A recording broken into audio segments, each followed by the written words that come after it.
পরমাণুর গঠন থেকে আমরা একটি নতুন প্রবলেমে যাচ্ছি।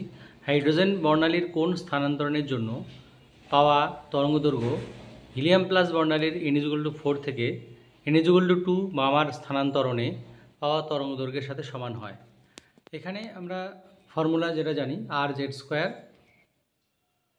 1/n final square minus 1/n initial square. এই ফর্মুলা বসিয়ে আমরা দুটো ট্রানজিশন যদি ইকুয়াল করে দিই, তো এখানে আমরা হিলিয়াম প্লাস বর্ণালীর জন্য আমরা জানি সেটা বামারের ক্ষেত্রে হচ্ছে দ্বিতীয় রেখা, তাহলে 1/2² মাইনাস 1/4²। আর হিলিয়ামের জন্য যে 2, এটা বসিয়ে ওখানে হাইড্রোজেনের কোনো স্পেশালি আমরা ট্রানজিশন দেওয়া নেই, ওটা ফাইন্ড আউট করতে হবে।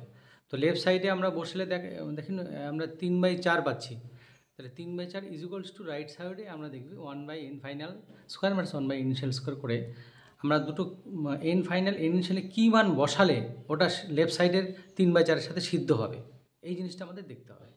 তো সেটা আমরা ইজিলি আমরা দেখতে পাচ্ছি n ফাইনাল 1 আর n ইনিশিয়াল 2 বসালে আমরা কিন্তু 1/1 মাইনাস 1/4 দ্যাট ইজ 3/4 হচ্ছে, যেটা লেফট সাইডের সাথে মিলে যাচ্ছে।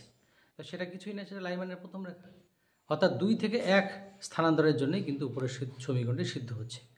এইভাবে এই সমীকরণটি আমরা সমাধান করব।